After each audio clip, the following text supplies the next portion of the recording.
ప్రస్తుతం మనతోని మానకొండూరు ఎమ్మెల్యే కవంపల్లి సత్యనారాయణ ఉన్నారు. అన్న చెప్పండి, ఎట్లా అనిపిస్తుంది అంటే దాదాపు ఒక 100 దేశాల నుంచి 450 మంది ప్రతినిధులు వస్తారు. ఇక్కడంతా కూడా సందడి వాతావరణం నెలకొంది. పరస్పరం ఒక్కొక్క దేశస్తులు ఇంకొక దేశంతో సంబంధ బాంధవ్యాలను పెంపించుకునే విధంగా, వాళ్ళ ఐడియాస్ను నాలెడ్జ్ను షేర్ చేసుకునే విధంగా, అన్నీ కూడా ఒక కొత్త ఆవిష్కరణలు వచ్చే విధంగా కూడా ఇక్కడ జరుగుతున్నట్టు సమ్మిట్ జరుగుతున్నట్టు అనిపిస్తూ ఉంది. అంత పాజిటివ్ వైబ్స్ ఉన్నాయి. ఎట్లా అనిపిస్తుంది, మీ ఫీలింగ్ ఏంటి? వరల్డ్స్ బిగ్గెస్ట్ గ్యాదరింగ్ ప్రోగ్రెసివ్ ఫోర్సెస్ది హైదరాబాద్లో జరగడం చాలా సంతోషకరంగా ఉన్నది. ఎందుకంటే గ్లోబల్ జస్టిస్ ఈరోజు ప్రపంచ దేశాల్లో ఏ విధంగా అణచివేయబడుతున్నది, సమానంగా కానీ ఆర్థికంగా కానీ సామాజికంగా కానీ, భారతదేశం కూడా అందుకు పెద్ద ఉదాహరణ. ఏ విధంగా ఒక వర్గాన్ని అణచివేస్తూ ఉన్నారు మోడీ గారు, దాన్ని పునస్కరించుకునే ఇక్కడ గ్లోబల్ సమ్మిట్ని నిర్వహించడం జరుగుతూ ఉన్నది.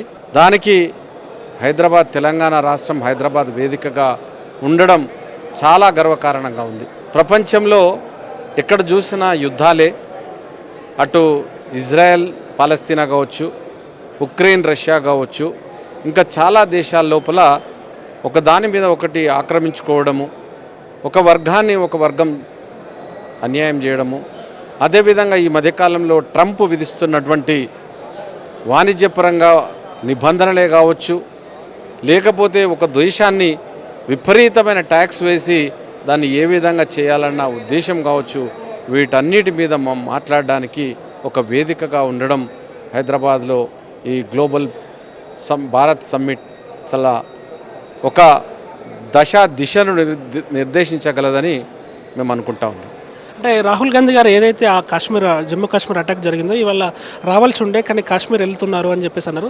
ఈ కాశ్మీర్ సంఘటన మీద ఒక భారత పౌరుడిగా, ఒక ఎమ్మెల్యేగా మీ అభిప్రాయం ఏంటి, ఏం చెప్తారు? ఇప్పుడు పహల్గామ్ అల్లర్లు ఏం కొత్త కాదు.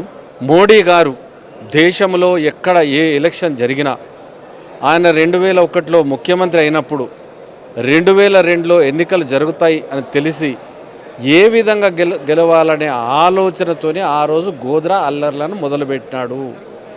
ఆ తర్వాత జరిగిన పరిణామాల లోపల, మొన్నటి ఎన్నికల లోపల 2018 పుల్వామా దాడి, ఈరోజు మళ్ళీ వేరే వేరే రాష్ట్రాల లోపల ఎన్నికలు జరుగుతూ ఉన్న దృష్ట్యా ఈరోజు పహల్గామ్లో అల్లర్లు.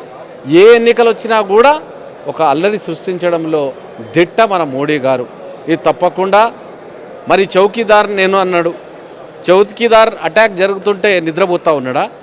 మై దేశ్ కా బడా చౌకీదార్ అన్నాడు కదా. చౌకీదార్ కహా గయే, సో రహే హే క్యా? దేశ్కి సెక్యూరిటీ లేదు. అంత పెద్ద ఒక టూరిజం సెంటర్ లోపల నీకు సెక్యూరిటీ లేకుండా పెట్టినావు. మరి ఏ విధంగా ఉన్నది నీ పరిపాలన అని ప్రజలు ప్రశ్నిస్తూ ఉన్నారు. కాబట్టి మతాన్ని అడ్డంగా పెట్టుకొని వేరే మతం వాళ్ళను చంపితేనే ఎన్నికల్లో గెలగలుగుతాము అనే ఉద్దేశంతో ఈరోజు మోడీ గారు ఉన్నారు. కాబట్టి తప్పకుండా దీన్ని ఖండించాలి. నిన్నటి రోజే ఆయన అమెరికా నుండి రావడము, ఈ పహల్గామ్ దానికి కాశ్మీర్ వెళ్ళడము, కాశ్మీర్ ప్రోగ్రాం ఉన్నది. మరి అందరూ కూడా ఏడుస్తూ ఉన్నారు ఫ్యామిలీస్లో. కాబట్టి గ్లోబల్ ఈ భారత్ సమ్మిట్ కన్నా అది చాలా ముఖ్యమని భావించి రాహుల్ గాంధీ గారు అక్కడ వెళ్ళడం జరుగుతూ ఉన్నది. Thank you. Please subscribe to the channel and download the Politicos app from the links in the description.